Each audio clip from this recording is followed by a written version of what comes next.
Primals, this is Smeg Vanderlind, and today I'm going to be talking about the Five Nights at Freddy's movie. Isn't that right, Foxy? So, yeah, not too long ago I saw the FNAF movie.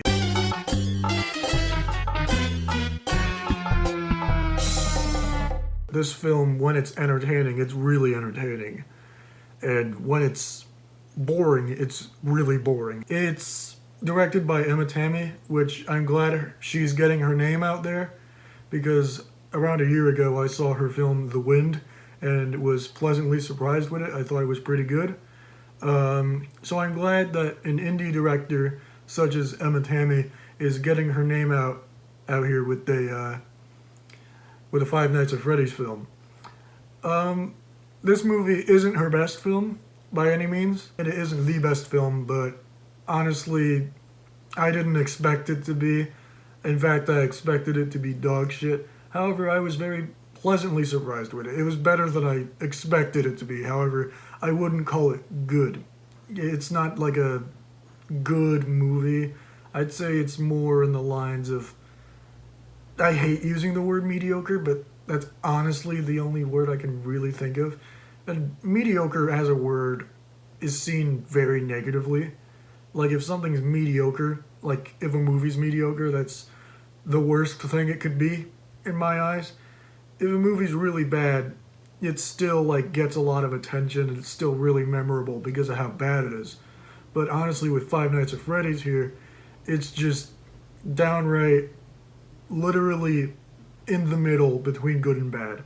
There's no way I could describe it besides saying that. Like, that's just my opinion on the film. I am going to be talking about the things I do and don't like about the movie, so let's get started. First, the things I like.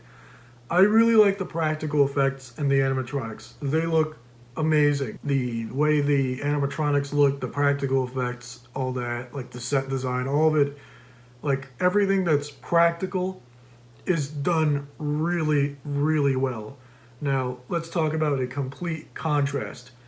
The CGI is absolute dog shit. There's a part in the movie where, well, first of all, I'm going to say this. The movie doesn't use a lot of CGI, which I'm glad it doesn't. I'm glad it uses mostly practical stuff because practical effects are overall nicer to look at, and it's obviously more realistic because the effects themselves are practical. But the CGI in the movie is absolutely abysmal. There's a part where the cupcake attacks Mike in the hallway, and it bites on his leg and he's shaking it around, and it's so clearly CGI. It looks like a PS2 game. It's so bad, but it's barely on screen because the crew behind the movie obviously knew that the CGI wasn't very good. So it wasn't there for I'd say it was there for a minute of the entire movie, maybe less than a minute. It's hilarious because the CGI is so bad. It looks like the Langoliers. Have you seen the Langoliers? It looked like that. It was that bad. But that's besides the point. I'm talking about the good things still. I kind of like the suspense. The movie wasn't scary. I'm going to say that. This is the only horror movie this year to not get me with a jump scare. None of the jump scares got me. None of them. Even the bottom of the barrel shittiest horror movies like Insidious fucking 5 or whatever it is, The Red Door, The Shit Door, and The Nun 2, even those two movies got me with their shitty bottom of the barrel jump scares. Like once or twice, but this movie got me with none of them. This movie got me with no jump scares.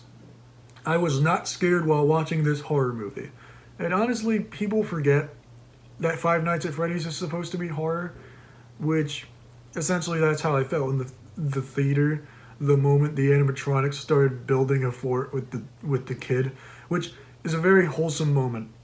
It's very wholesome, it's very cute, but these are the villains of the movie, supposedly. These are the assumed villains of the Five Nights at Freddy's franchise, even though the true villain is actually Springtrap. He's played by the guy who played Shaggy in the live-action Scooby-Doo. I forgot his name. Matt something.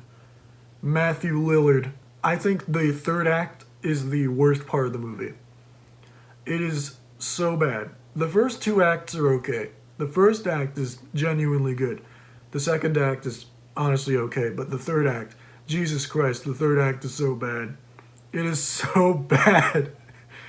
And like, that's honestly what breaks the movie. I think the third act completely breaks it. Springtrap's cool though. His entrance is really intimidating.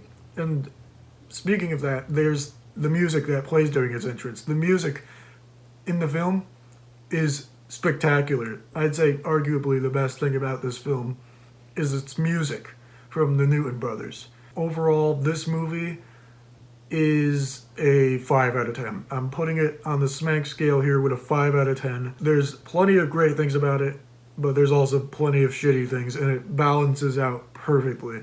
So yeah, that's about it, Slams. And remember, I have a plan. I just need money. For Tahiti.